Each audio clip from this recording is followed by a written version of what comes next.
ரிஷப ராசியை பொறுத்தவரையிலும் தொழிலில் பெரிய மாற்றம் இருக்கும், ஏற்றம் இருக்கும். வேலையில் மாற்றம் இருக்கும், வேலையில் உங்களுக்கு ப்ரமோஷன் வரக்கூடிய வாய்ப்புகள் இருக்கும். 9 அதிபதி 10ஆம் இடத்தில் ஆட்சி பெற்று மூல திரிகோணத்தில் இருக்கிறதுனால பொது காரியங்களுக்கு நிச்சயமாக நீங்கள் செலவு பண்ணக்கூடிய வாய்ப்புகள் உண்டு. அரசியல், அரசு இந்த மாதிரியான விஷயங்களில் இருக்கிறவங்களுக்கு நல்ல ஒரு ஏற்றம் இருக்கக்கூடிய காலகட்டம். சினிமா துறை இல்லைன்னா சின்னத்திரை வெள்ளித்திரையில் இருக்கக்கூடிய பிஹைண்ட் த சீனில் இருக்கக்கூடிய கேமராமேன், ஆர்ட் டைரக்டர்ஸ் இவங்களுக்கெல்லாம் ஒரு பெரிய மாறுதல்கள் இருக்கக்கூடிய வாய்ப்புகள் நிச்சயமாக உண்டு.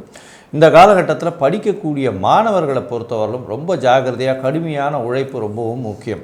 ஒரு தடவைக்கு 10 தடவைக்கு மேலே படிக்கிறது ரொம்பவுமே நல்லது. தாயின் உடல்நிலையில் சற்று கவனமாக இருக்கணும். புதிய வீடு மனை வாங்கக்கூடிய வாய்ப்பும் வண்டி வாகனம் வாங்கக்கூடிய வாய்ப்பும் இந்த காலகட்டத்தில் நிச்சயமாக உண்டு. இருந்தாலும் வீடு மனை வாங்கும் பொழுது அதனுடைய டாக்குமெண்ட்ஸ் எல்லாம் ப்ராப்பராக வெரிஃபை பண்ணி வாங்கிறது உங்களுக்கு ரொம்பவே நல்லது. தூக்கம் கெடக்கூடிய வாய்ப்புகள் நிச்சயமாக உண்டு. வீட்டை விட்டு வெளியில், நாட்டை விட்டு வெளியில் செல்லக்கூடிய, அதாவது வேலை நிமித்தமாகவோ தொழில் நிமித்தமாகவோ, அதாவது ஜீவனத்திற்காக வெளிநாடு, வெளியூர், வெளிமாநிலம் செல்லக்கூடிய வாய்ப்புகளை இந்த காலகட்டத்தில் கொடுப்பார். அது தவிர பார்த்தீங்களேனால் உங்களுடைய தாயின் உடல்நிலை சற்று ஜாகிரதையாக இருக்கணும். வீடுமனை வாங்கக்கூடிய வாய்ப்புகள் நிச்சயமாக உண்டு. அது தவிர அலைச்சல் கொஞ்சம் அதிகமாக இருக்கக்கூடிய காலகட்டம். உங்களுடைய ராசிக்கு பார்த்தேன்னா சப்தமத்தை வேறு சனி பார்க்கறதுனால எதிர்பாலினத்தவரோட கொஞ்சம் ஜாகிரதையாக இருக்கிறது நல்லது. பேச்சில் ரொம்ப கவனமாக இருக்கிறதும் ரொம்பவும் நல்லது. எதிர்பாலினத்தின் மூலியமாக பிரச்சனைகள் வரக்கூடிய வாய்ப்புகள் இருக்கும்.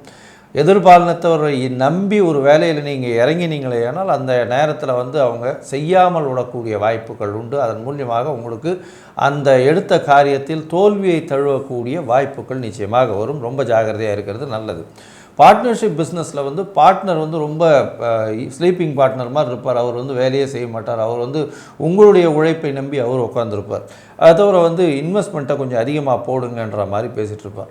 அது தவிர நண்பர்களிடம் ரொம்ப ஜாகிரதையாக இருங்க. தேவையற்ற பழக்க வழக்கங்கள் உங்களுக்கு வரக்கூடிய வாய்ப்பு உண்டு.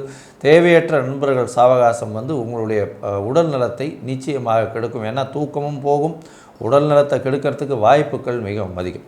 மொத்தத்தில் பார்த்தீங்களே ஏன்னால் இந்த சனி வக்கர நிவர்த்தி உங்களுக்கு 95 விழுக்காடுகள் மாற்றத்தை நிச்சயமாக ஏற்படுத்தக்கூடிய வாய்ப்பு உண்டு.